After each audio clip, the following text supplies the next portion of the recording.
Real deal, we keep it too real on this bit. So, we're gonna talk about another one. You know, this has to do with Narc daughters too, but when it comes to the siblings, take it how it resonate. So yeah, y'all. Narcissistic parents or mothers, specifically in this movie. Cinderella, you did. Narcissistic mothers turn their siblings against them. Alright. Narcissistic parents in general. You feel me? So, y'all know the movie Cinderella, right?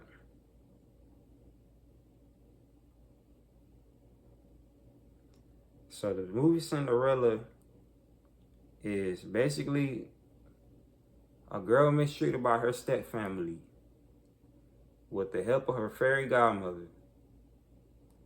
Goes to a royal ball, falls in love with a prince, and was found with her slipper. You know what I'm saying? But this may be you. You the scapegoat of your family onto better things. And you got a narcissistic parent, whether that's your mother most likely in this situation. You know, trying to keep you from your destiny, trying to send your siblings to turn against you, triangulate you, having them try to keep you around her.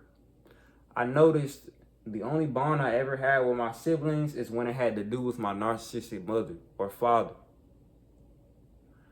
It's like I can't even hang with them, just dolo. You get what I'm saying? They never want you to have a solo bond with your siblings.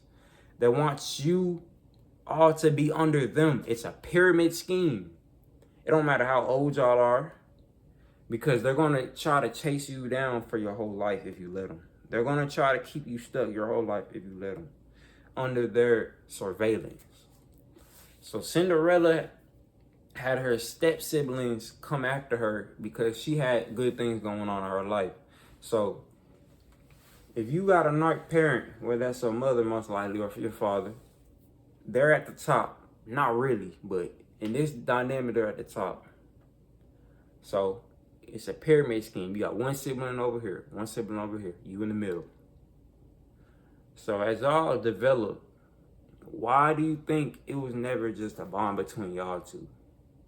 Because the narc parents always manipulating one of them. They're always talking in their head, getting in their head, bringing them everywhere, bonding with them, trauma bonding with them. It's never a real bond. So your narc sibling sees your independence. You're the independent scapegoat. You don't fool with your parents like that, but you like your siblings though. You just know they're manipulated all the time. So you try to bond with your sibling and they always bring up your parent that probably abused y'all ass, mentally, verbally, physically.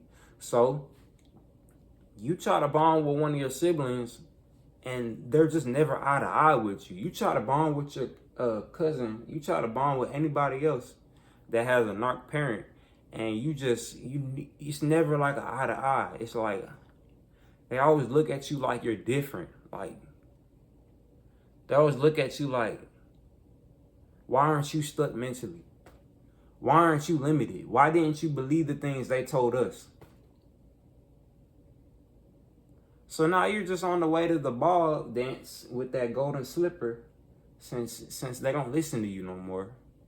And now all of a sudden they're just like, every time y'all intertwine, every time y'all meet up, it's like they're flying monkeys now. It's like they're reporting back to the boss, your narc parent. Your narc sibling, it's like y'all can't genuinely hang dolo. It's like it's always the parent involved. Your narc parent is the one sending these triangulation tactics at your siblings. You know what I'm saying? That's the narcissistic family dynamic, bro. That's what it's like. Especially if you got kin. Until y'all get older and realize, if they ever realize, oh shit, we could have just seen eye to eye. But they resent you too much. They can't break out of that chain that they're being put under, that spell.